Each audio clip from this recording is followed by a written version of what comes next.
जय हिंद, वंदे मातरम। स्वागत है आप सभी का गुरुजी वर्ल्ड एग्जाम स्टडी प्लेटफॉर्म में। राष्ट्र हित में शिक्षा, this is Dheeraj Dwivedi from Guruji world.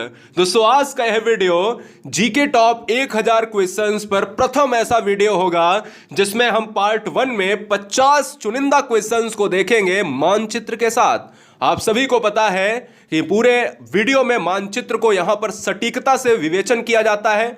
और आपको बता दें कि अभी स्टेट लेवल में लाखों बच्चों का एग्जाम क्लियर हुआ है, जिसमें थोड़ी सी तबीयत खराब हुई है, लेकिन यह वीडियो का सिलसिला आगाज हो चुका है। नए बच्चों का स्वागत है, पुराने बच्चों का स्वागत है। पहला क्वेश्चन आपके स्क्रीन पर है कि भारत के पूर्वी तट पर सर्वश्रेष्ठ बंदरगाह, यानी जब भी हम प्राकृतिक बंदरगाह की बात करते हैं तो वो कौन सा है। तो मैं आपको बता दूं कि सबसे बेहतरीन पोर्ट जो माना जाता है प्राकृतिक बंदरगाह, वो है विशाखापत्तनम। अब ध्यान दीजिएगा, ये विशाखापत्तनम पार्ट ऑफ आंध्र प्रदेश, आंध्र प्रदेश का एक ऐसा पार्ट है जो सबसे गहरे स्थलों में शुमार है।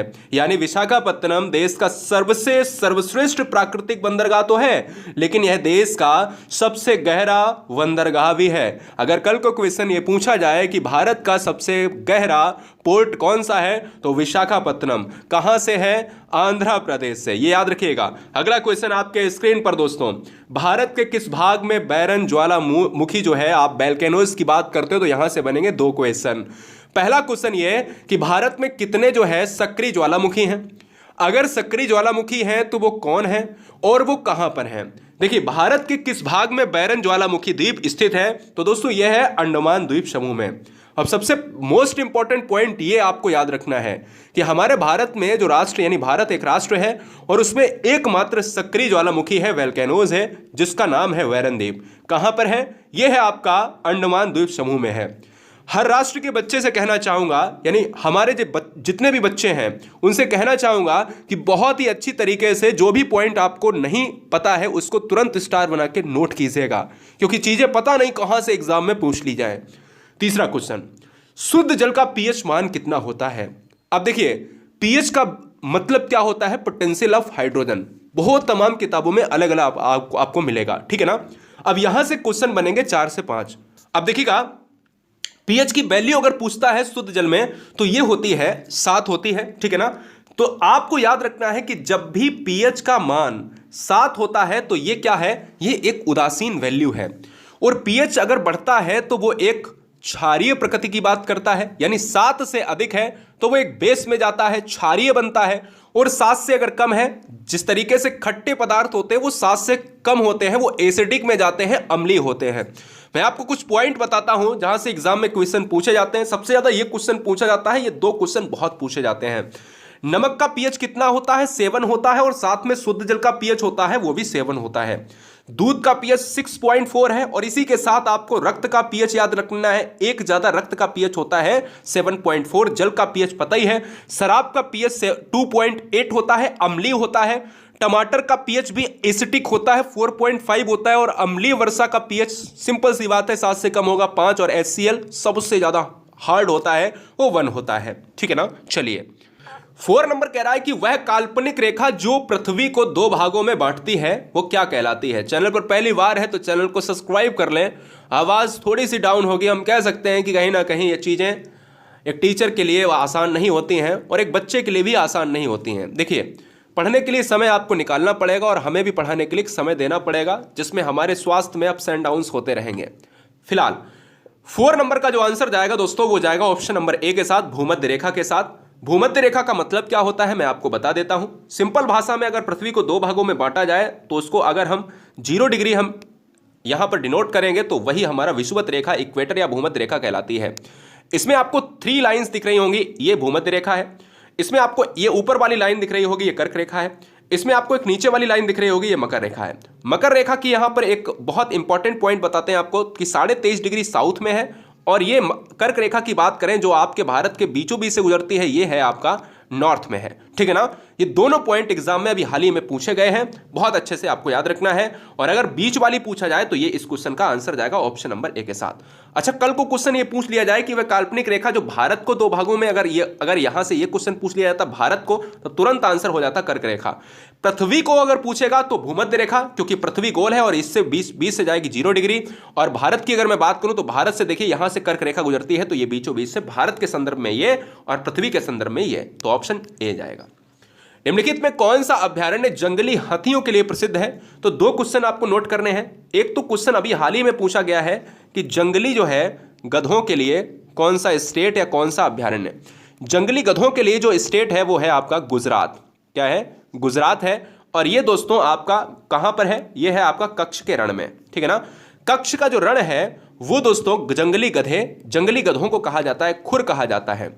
और ये स्टेट बहुत इंपॉर्टेंट है, अभी हाल में पूछा गया, परसों एग्जाम जो हुआ है उसमें ये पूछा गया कि जंगली गधे किस राज्य के लिए प्रसिद्ध हैं? वो गुजरात के लिए है। अगर जंगली हाथी पूछ लिया जाए, एलिफेंट, तो वो है कहां पर? पेरियार में है। और ये पेरियार कहां पर है दोस्तों? ये पेरियार आपका बनेगा केरल में। तो इसलिए आपको याद रखना है इस क्वेश्चन का जो राइट आंसर जाएगा वो ऑप्शन नंबर बी के साथ, ठीक है ना। तो चलिएगा अगले क्वेश्चन की तरफ बढ़ूंगा मैं।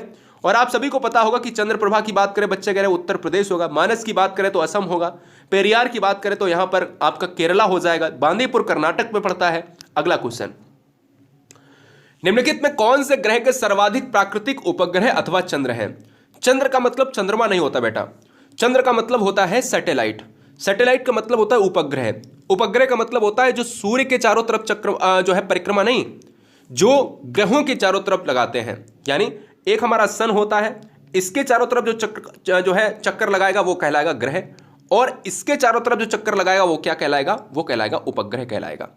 अब मेरी बात समझ रहे हैं ना कि ऐसा आपको कौन सा यहां पर प्लेनेट बताना है जिसके सबसे ज्यादा सैटेलाइट है? वो दोस्तों आपका बृहस्पति हो जाएगा। बृहस्पति के बाद आपका शनि आ जाता है, कभी कभी शनि के बढ़ भी जाते हैं। एनसीईआरटी के मुताबिक ये क्वेश्चंस का आंसर माना जाएगा। फिलहाल अगर मैं बात करूं पीला रंग का बृहस्पति, मंगल की बात करूं तो ये लाल रंग का है रेड ऑक्साइड की वजह से, ठीक है ना। अगला क्वेश्चन आपके स्क्रीन पर मैं लेता हूं 7 नंबर, जो है भारतीय संविधान से। संविधान के किस संशोधन से शिक्षा एक मौलिक अधिकार बन गई है? दो क्वेश्चन बनेंगे। अभी जो एग्जाम हुआ है कुछ समय पहले उसमें यह पूछा गया था कि कौन सा आर्टिकल, लेकिन अगर मैं आपको दोनों चीजें बता दूं तो हम कह सकते हैं कि एग्जाम हमारा आसान। पहली बात, 3 क्वेश्चन नोट कर लीजिएगा। शिक्षा को किस में रखा गया है? तो शिक्षा को दोस्तों यहां पर एक फंडामेंटल राइट्स में रखा गया है, मौलिक अधिकार में रखा गया है। दूसरा क्वेश्चन कि कौन सा संविधान संशोधन है? तो अमेंडमेंट्स की बात करूंगा तो 86 में संविधान संशोधन की बात हुई है। आर्टिकल की बात अगर करी जाए तो आप 21A लगाइएगा। तो मैं ये कह सकता हूं कि इस क्वेश्चन का जो राइट आंसर है वो ऑप्शन नंबर दोस्तों किसके साथ? बी के साथ चला जाएगा। I am right. अगले क्वेश्चन की तरफ बढ़ूंगा, क्वेश्चन नंबर 8। देखिए क्वेश्चन को बहुत बारीकी से पढ़ेंगे, बहुत शिद्दत के साथ पढ़ेंगे। ये नहीं हो सकता कि मैं कुछ भी उठा के पढ़ाने लगूं। ये हो सकेगा बिल्कुल कि एग्जाम में बाहर से कोई क्वेश्चन नहीं आएगा।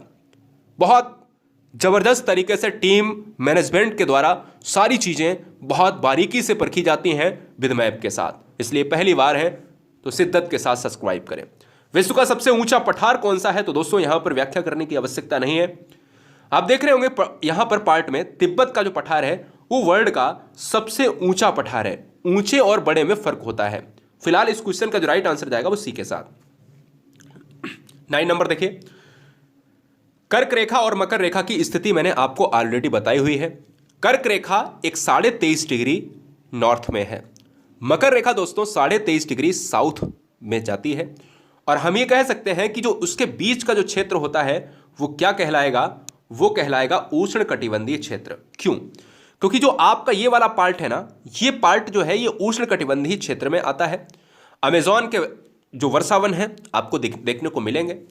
आपने ये भी देखा होगा कि कहीं ना कहीं यहां पर सबसे ज्यादा बारिश और सबसे ज्यादा गर्मी का एहसास होता है, और इसलिए सबसे ज्यादा जैव विविधता का प्रकोप यानी बायोडाइवर्सिटी, जिसको हम 22 मई को मनाते हैं हर साल, वो बायोडाइवर्सिटी सबसे ज्यादा यहां पर मिलेगी आपको। ऑप्शन सी चला जाएगा। अगला क्वेश्चन नंबर 10, बोमडिला दर्रा किस राज्य में स्थित है? दोस्तों जम्मू कश्मीर की अगर हम बात करते हैं तो बहुत सारे दर्रे हैं, जिसमें हम कहते हैं कि भाई जम्मू के लिए कश्मीर को जोड़ने वाली, कश्मीर से आप चाइना को, कश्मीर से आप पाकिस्तान को, गिलगिट को जोड़ने वाले दर्रे बहुत सारे हैं, लेकिन बोमडिला दर्रा किस राज्य में है? तो बोमडिला दर्रा दोस्तों हमारे अरुणाचल प्रदेश स्टेट में है, इसलिए इस क्वेश्चन का आंसर ऑप्शन नंबर बी जाएगा। अरुणाचल प्रदेश को अगर मैप में देखा जाए तो इस तरीके का दिखता है, रेड कलर वाला। अरुणाचल प्रदेश से दो क्वेश्चन बन सकते हैं कि एग्जाम में सबसे पूर्व में स्थित राज्य कौन सा है, तो पूर्व में स्थित जो राज्य है वो है अरुणाचल प्रदेश। क्वेश्चन नंबर 2 बन सकता है कि सबसे पहले जो सनलाइट है यानी सन की किरणें, सूरज की किरणें या सबसे पहले सूर्य उदय किस राज्य में होता है, वो भी अरुणाचल प्रदेश। क्यों? रीजन क्या है? रीजन ऑफ, भाई सिंपल सी बात है कि ईस्ट में है। और तीसरा क्वेश्चन ये बहुत इंपॉर्टेंट बनेगा कि नेफा नगर किस नाम से जाना जाता है, यानी नेफा नगर को क्या कहा जाता है इस समय? नेफा नगर के नाम से पहले जाना जाता था अरुणाचल प्रदेश। और पांचवा क्वेश्चन, इसकी राजधानी क्या है? तो इसकी राजधानी है ईटानगर, इसकी राजधानी है। ठीक है ना? चलिए, ये आपको याद रखना चाहिए। भारत का सर्वाधिक जस्ता उत्पादक राज्य कौन सा है? देखिए, जहां पर आप जस्ता की बात करते हो तो वहां पर एक पॉइंट हमेशा याद रखना कि सीसा जस्ता कहीं ना कहीं आपको मिलने वाले हैं। और जस्ता मिलेगा, सीसा मिलेगा, तो ये सभी पार्ट राजस्थान के एक बहुत ही बृहद इलाके में देखने को मिलते हैं। राजस्थान मानचित्र में देखा जाए तो इस तरीके का एक पार्ट है। पंचायती राज को देखा जाए तो राजस्थान स्टेट से ही शुरू किया गया था, नागौर जिले से शुरू किया गया था। राजस्थान एक राज्य, वो राज्य है जो एक बृहद क्षेत्रफल के अनुसार सबसे नंबर 1 अपना नाम दर्ज करता है। राजस्थान का एक शहर है जिसको हम जयपुर कहते हैं, तो उसकी विशेषता क्या है ये भी हम इसी वीडियो में जानने वाले हैं। ठीक है ना? तो चलेंगे अगले क्वेश्चन पर और बढ़ेंगे क्वेश्चन नंबर 12 पर।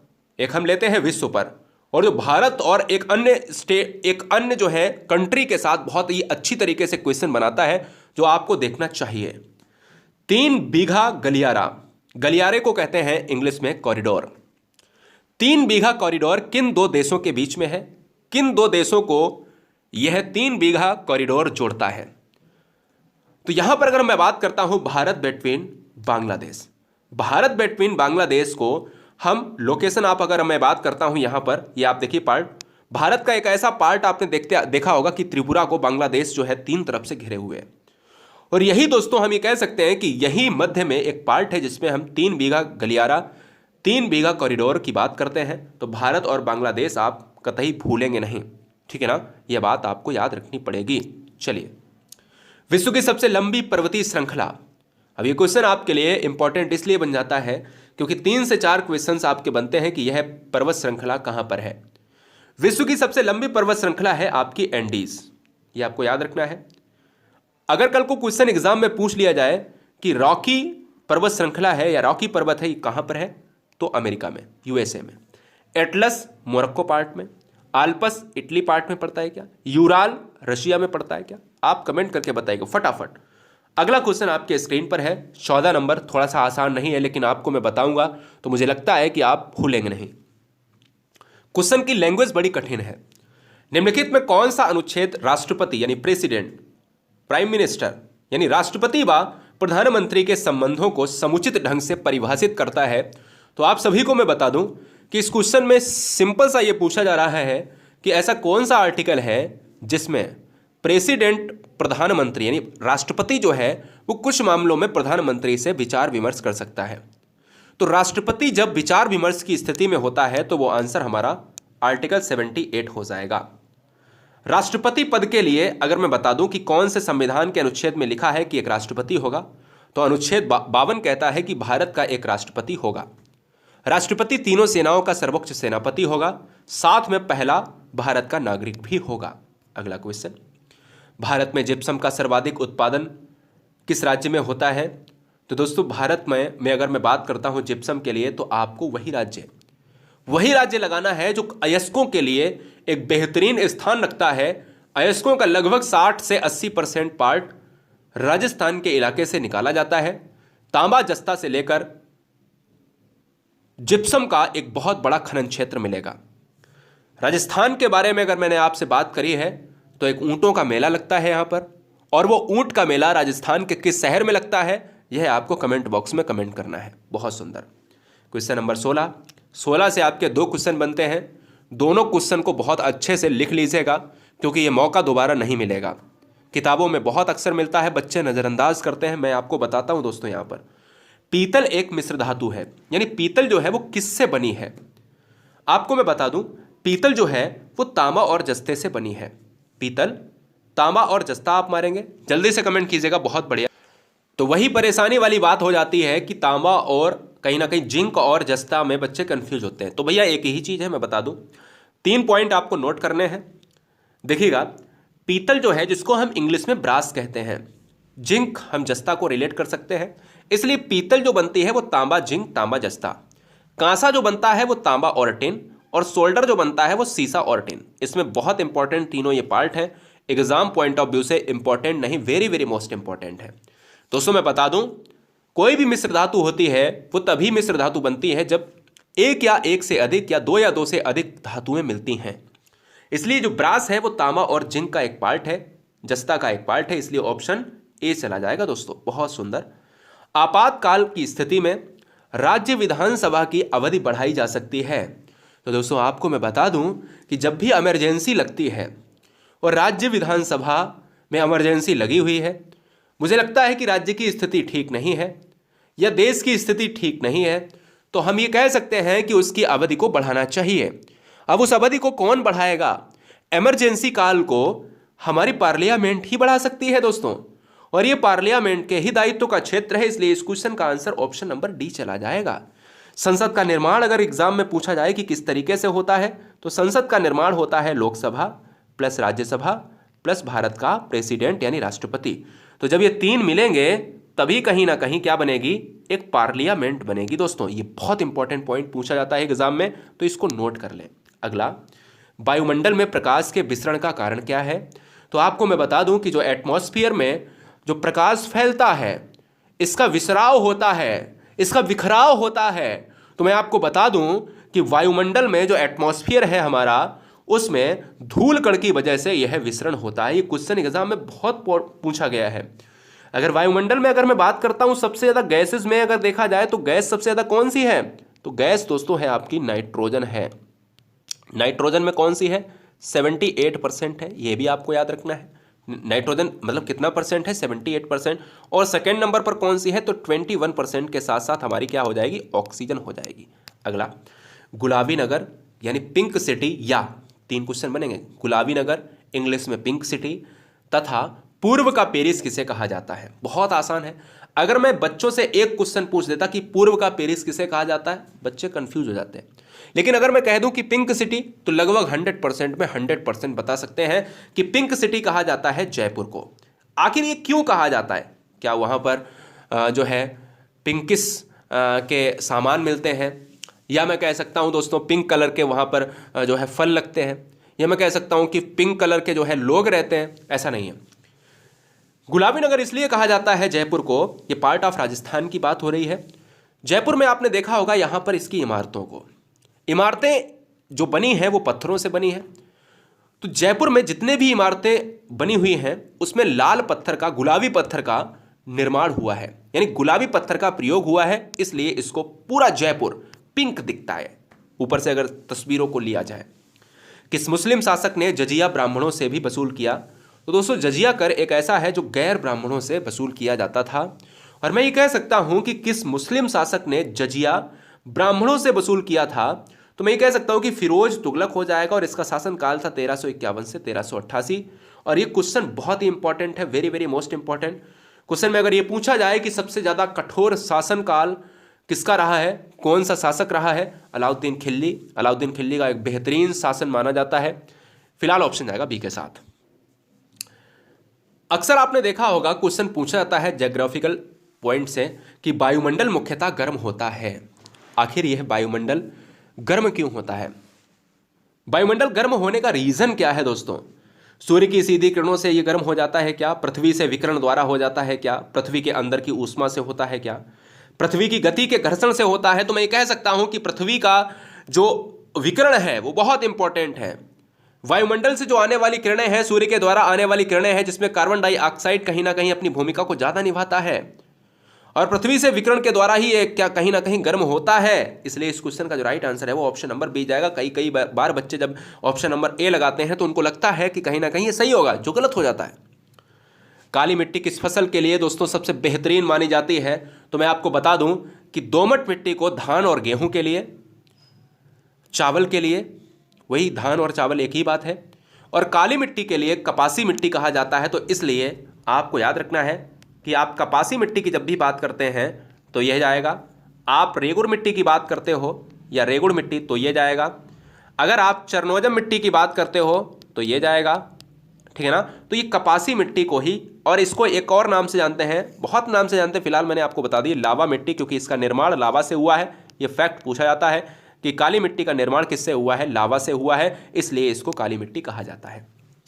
मुद्रा राक्षस के लेखक कौन है? तो दोस्तों आपको याद रखना है कि मुद्रा राक्षस के लेखक यानी हम कह सकते हैं कि विशाख दत्त हैं। इसमें कोई भी यहां पर डिफिनेशन की आवश्यकता नहीं है, ऑप्शन डी चला जाएगा।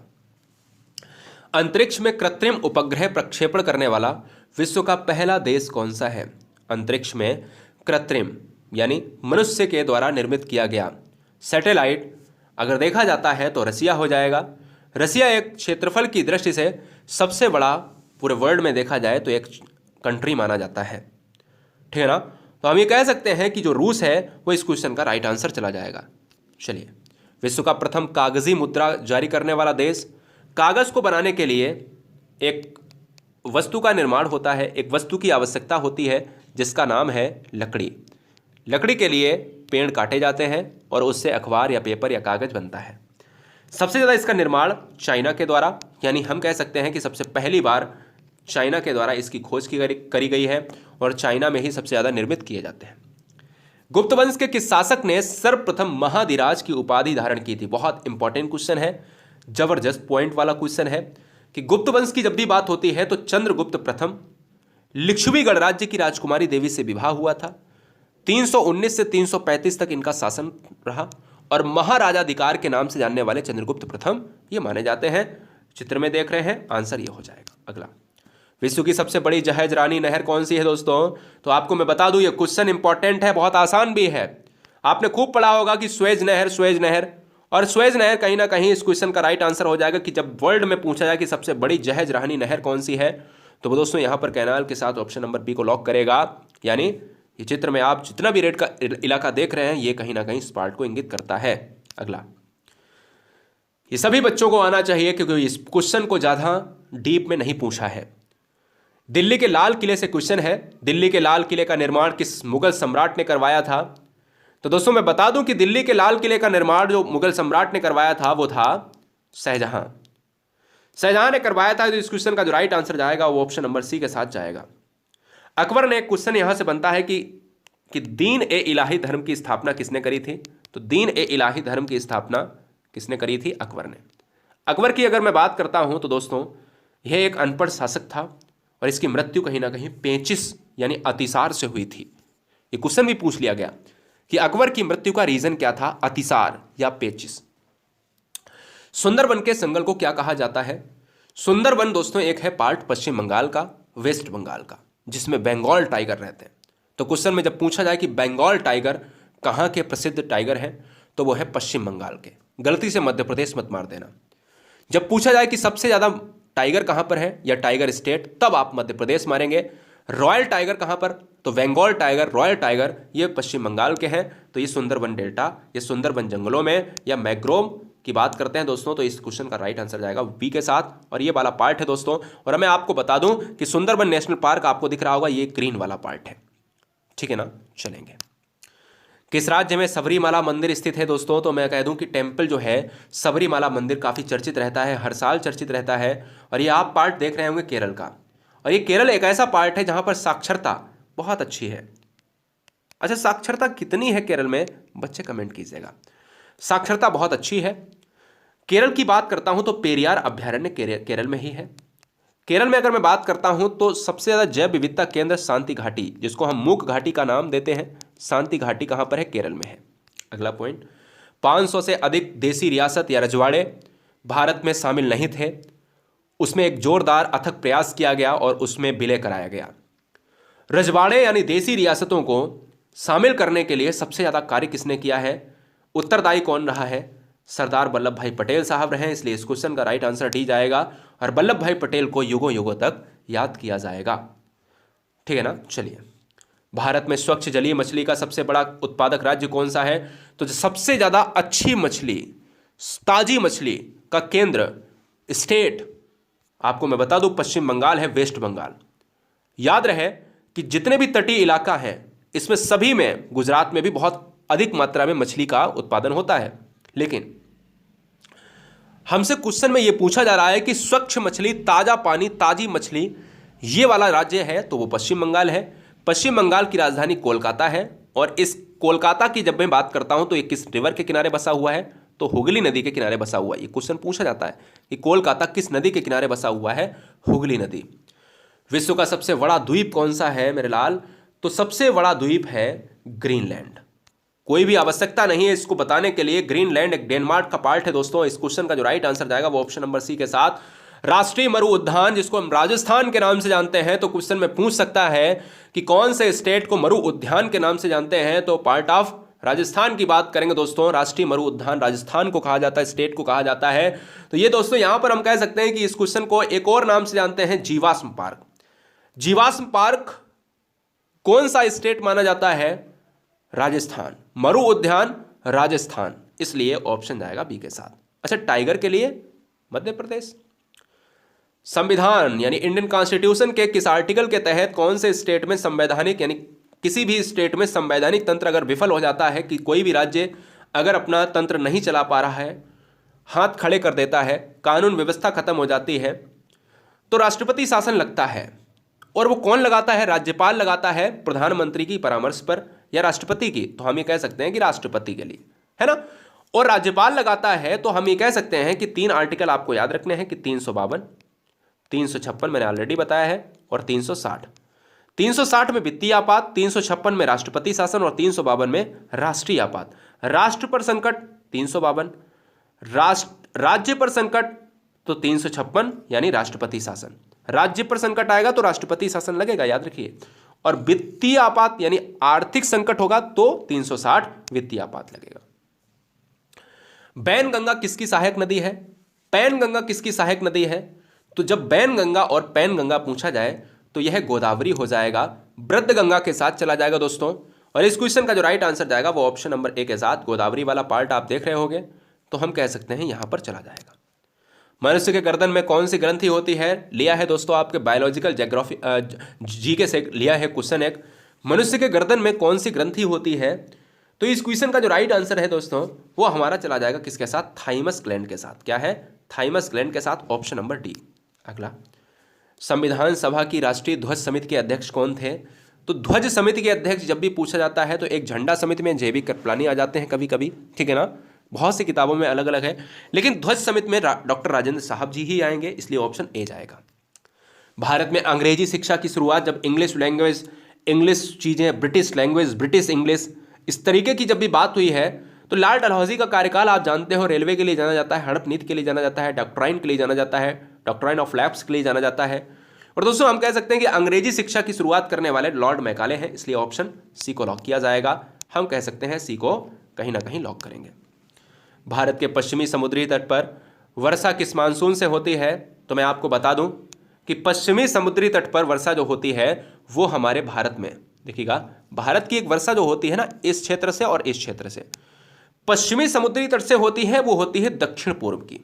पश्चिमी समुद्री तट का मतलब है ये वाला, और ये होती है दक्षिणी पूर्व की तट की बात करता है जब भी हमारा मानसून लौटता है दोस्तों। कई बार इस क्वेश्चन को बहुत अलग तरीके से देखा जाता है और कई बार एग्जाम में इस क्वेश्चन को पूछा जाता है। अच्छा, एक क्वेश्चन अभी हाल ही में एग्जाम में हुआ है कि ये वाला जो इलाका है ये क्यों यहां पर वर्षा नहीं होती है? तो यहां पर इसलिए वर्षा नहीं होती क्योंकि यह जाता है रेन, यानी हम कह सकते हैं इसको शुष्क क्षेत्र में। और शुष्क क्षेत्र क्या है? शुष्क क्षेत्र वो है दोस्तों जो हम कह सकते हैं यहां पर क्या है, एक वृष्टि छाया प्रदेश है। और वृष्टि छाया प्रदेश वो पार्ट है जहां पर हवाओं का उत्खनन ना होकर वहां पर मानसून ना पहुंच पाना। अगला क्वेश्चन, भारत का नेपोलियन कहा जाता है? तो भारत का नेपोलियन समुद्रगुप्त को कहा जाता है, इसलिए इस क्वेश्चन का आंसर सी चला है। निम्नलिखित में किसे शुक्र कहते हैं? शुक्र ग्रह कहते हैं, यानी ये क्वेश्चन भी है दोस्तों, क्या बात है, मतलब इंग्लिश में पूछ लिया आपसे, हिंदी में क्वेश्चन है और इसका इंग्लिश में रूपांतरण पूछ रहा है कि भैया कि शुक्र ग्रह तो पृथ्वी की बहन है। क्वेश्चन में ये पूछा जाता है कि पृथ्वी की जो सिस्टर है वो किसे कहा जाता है, यानी अर्थ सिस्टर किसे कहा जाता है? तो अर्थ सिस्टर कहा जाता है यहां पर वीनस को कहा जाता है। शुक्र को कहा जाता है, इसलिए इस क्वेश्चन का राइट आंसर जाएगा ऑप्शन नंबर सी के साथ। अब प्लूटो को ग्रहों में नहीं रखा गया है। कुचिपुड़ी नृत्य किस राज्य में संबंधित है, यानी किस राज्य से संबंधित है? कुचिपुड़ी बहुत आसान है, आंध्र प्रदेश हो जाएगा। आंध्र प्रदेश का एक क्वेश्चन मैंने आपको ऑलरेडी बताया है कि आंध्र प्रदेश विशाखापत्तनम एक ऐसा पोर्ट है, विशाखापत्तनम एक ऐसा पोर्ट है जो आंध्र प्रदेश का है, जो सबसे गहरा है और सबसे नया प्राकृतिक बंदरगाह है। आंध्र प्रदेश सबसे पहले भाषा के आधार पर अलग हुआ था और आंध्र प्रदेश तेलंगाना से भी 2014 में अलग हुआ है। हिंद महासागर में स्थित सबसे बड़ा द्वीप कौन सा है? PIMP पॉइंट है, इस क्वेश्चन को नोट किया जाए, आपसे उम्मीद है इस क्वेश्चन को नोट करेंगे। हिंद महासागर में स्थित सबसे बड़ा द्वीप है मेडागास्कर, यानी ऑप्शन जाएगा किसके साथ? ए के साथ। चैनल को आप सब्सक्राइब कर लें राष्ट्र हित में, और देखिएगा बहुत से परिवारों ने, बहुत सी बहनों ने, बहुत से भाइयों ने वीडियो को लाइक नहीं किया है। PDF एंड क्वेश्चंस के लिए आप सर्च करिएगा गुरुजी वर्ल्ड, GURUJI एक स्पेस WORLD, ये आप सर्च करोगे तो आपको गुरुजी वर्ल्ड का टेलीग्राम लोगो ऐसा मिल जाएगा ग्रीन कलर का, तो आप जल्दी से वहाँ पर ज्वाइन हो जाएं। जबड़े में होती है दोस्तों सर्वाधिक प्रबल अस्थि जो होती है वो जबड़े की होती है, ठीक है ना। आपको मैं बता दूं कि कई बार हमारा जबड़ा टूट भी जाता है, इतना मजबूत होने के बावजूद। क्यों टूट जाता है? क्योंकि जब भी हम भयानक एक्सीडेंट से गुजरते हैं तो इसके ऑपरेशंस होते हैं। ऑपरेशंस तभी होते हैं क्योंकि जबड़े टूट जाते हैं। अफ्रीका महाद्वीप की सबसे बड़ी झील कौन सी है? तो दोस्तों ये हो जाएगा विक्टोरिया झील है, इसलिए उस क्वेश्चन का राइट आंसर सी। मंगल की परिक्रमा करने वाला सबसे प्रथम एशियाई देश कौन सा है? एशिया में सबसे पहला देश है जो मंगल पर गया है वो है भारत। मैं आपको बता दूं एशिया जो है पूरे वर्ल्ड में एक ऐसा कॉन्टिनेंट्स है जो सबसे ज़्यादा जनसंख्या का प्रतिनिधित्व करता है। प्रतिनिधित्व में 7 कॉन्टिनेंट्स, यानी पूरे वर्ल्ड में कितने कॉन्टिनेंट्स हैं? 7 कॉन्टिनेंट्स हैं, महाद्वीप हैं और 5 महासागर हैं। महाद्वीप को कहा जाता है, जल्दी से बताइएगा, पैंजिया, और महासागर को पैथालासा। वातावरण की वह परत जो रेडियो तरंगों को परिवर्तित करती है वो दोस्तों है आयन मंडल। आयन मंडल है। और ट्रोपोस्फियर जो होती है ये है क्षोभ मंडल, जिसमें आपके वर्षा तूफान है। स्ट्रेटोस्फियर होती है, समताप मंडल होती है, जिसको हम दूसरी परत कहते हैं समताप मंडल, जिसमें ओजोन परत होती है और हमारे हेलीकॉप्टर्स उड़ते हैं।